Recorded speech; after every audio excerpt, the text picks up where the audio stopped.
Signal system के इस course में आपका एक बार फिर से स्वागत है। आज हम एक नया टॉपिक शुरू करने जा रहे हैं। वो टॉपिक है फूरियर सीरीज। आज हम फूरियर सीरीज स्टार्ट करने वाले हैं और इस फूरियर सीरीज को स्टार्ट करने से पहले मैं फूरियर के बारे में कुछ इंट्रोडक्शन दे देता हूं ताकि इस टॉपिक को थोड़ा सा इंटरेस्टिंग बनाया जाए। फूरियर 1807 में उन्होंने एक पेपर पब्लिश किया था, जिस पेपर के अंदर उन्होंने एक वो बेसिकली हीट पर काम कर रहे थे, हीट मैकेनिज्म पे, कि कैसे किसी मेटल के अंदर हीट प्रोपेगेट कर रहा है।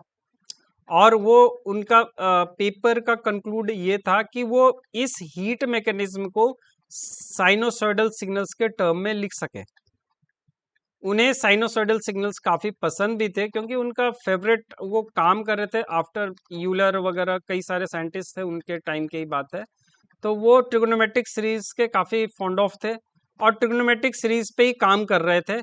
और इसी साइनोसॉइडल सिग्नल्स के टर्म में रिप्रेजेंटेशन उनके लिए एक बहुत बड़ी उपलब्धि थी। इसी काम को थोड़ा सा एक्सपैंड करते हुए हम ये कह सकते हैं कि किसी भी पीरियोडिक सिग्नल को, एनी पीरियोडिक सिग्नल, उसको हम लोग किसी भी पीरियोडिक सिग्नल को लिख सकते हैं सम ऑफ साइनोसॉइडल सिग्नल्स। अब उनकी बात को कैसे लिखेंगे, क्या है, एक बार थोड़ा सा देख लेते हैं। सबसे पहले उन्होंने उनका जो स्टेटमेंट है, किसी भी पीरियोडिक सिग्नल को सम ऑफ साइनोसॉइडल सिग्नल्स लिख सकते हैं। सपोज हमारे पास पीरियोडिक सिग्नल है, उसको हम एफटी से रिप्रेजेंट कर रहे हैं, ये एक पीरियोडिक सिग्नल है। ओके, इसको लिख सकते हैं एक DC term plus sum of sinusoidal signal, यानी A N cos N omega naught T plus B N sine omega naught T. तो इस तरह से हमने ये साइनोसॉइडल सिग्नल के टर्म में एक पीरियोडिक सिग्नल जो कि टाइम डोमेन में सिग्नल है, उसको हमने लिख दिया है पीरियोडिक सिग्नल के सम के टर्म में। अगर ये ओमेगा एन की वैल्यू 0 होगा तो हमें डीसी टर्म मिल जाएगा।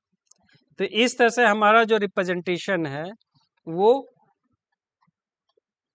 फूरियर सीरीज एक्सपेंशन कहलाता है। फूरियर सीरीज, ये जो एक्सप्रेशन जो मैंने लिखा है ये फूरियर सीरीज है।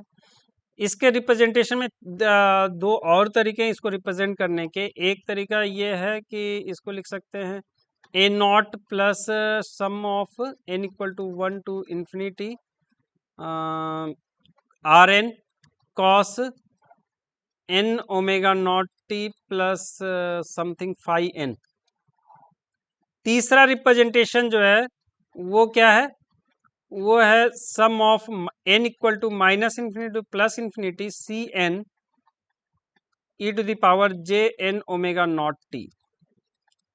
ये फेजर रिप्रेजेंटेशन भी कहलाता है, ये फेजर रिप्रेजेंटेशन भी हम कहते हैं इसको। ओके,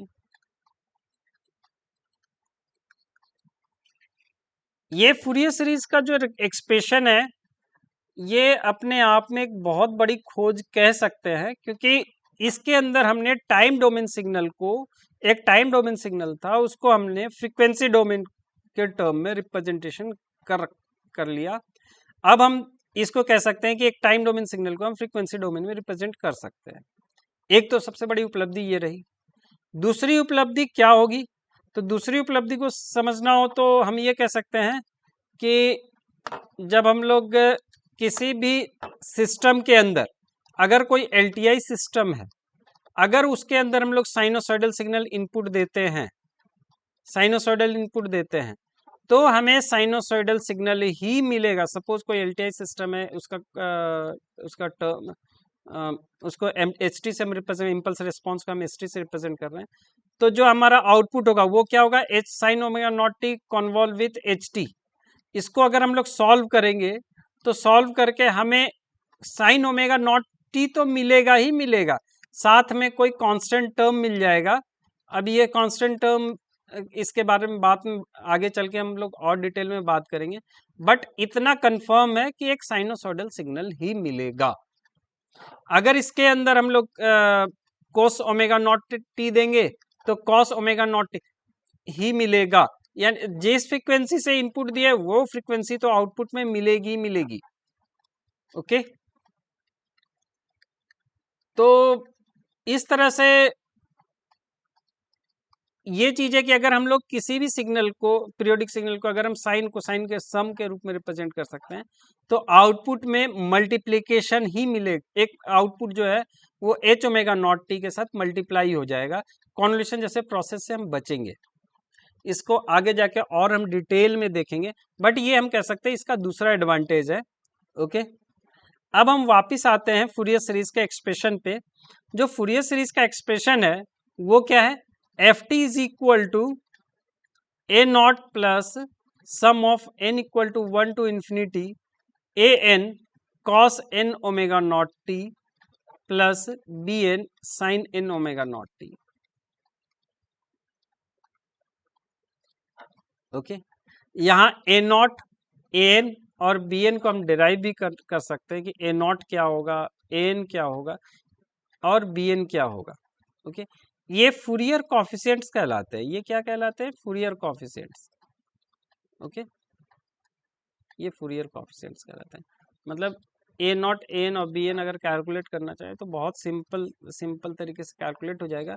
बट एक चीज और मैं यहाँ ऐड करना चाहूँगा कि जब फूरियर ने ये बात कही थी तो वहाँ उस समय इस बात को काफ़ी लोगों ने अपोज किया था, क्योंकि एक साइनोसॉइडल सिग्नल से कैसे हम रिप्रेजेंट कर सकते हैं जब कोई एक सिग्नल है, कोई एक पीरियोडिक सिग्नल है जिसके अंदर कॉर्नर्स हैं, ऐसे कॉर्नर्स हैं, क्या उस कॉर्नर्स को रिप्रेजेंट करना हो किसी भी साइनोसॉइडल सिग्नल कैसे होते हैं, स्मूथ हैं, इसके अंदर स्मूथनेस देखने को मिलता है।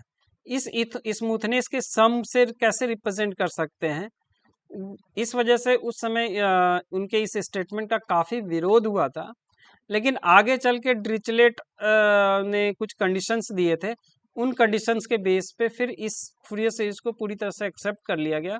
और ये आज हमारे, और आगे चल के जब हम फूरियर ट्रांसफॉर्म पढ़ेंगे तो ये हमारे लिए बहुत बड़ी क्रांति है कि हम सिग्नल को, जो टाइम डोमेन सिग्नल था उसको फ्रिक्वेंसी डोमेन में रिप्रेजेंटेशन कर पाए। तो आज के लिए बस इतना ही।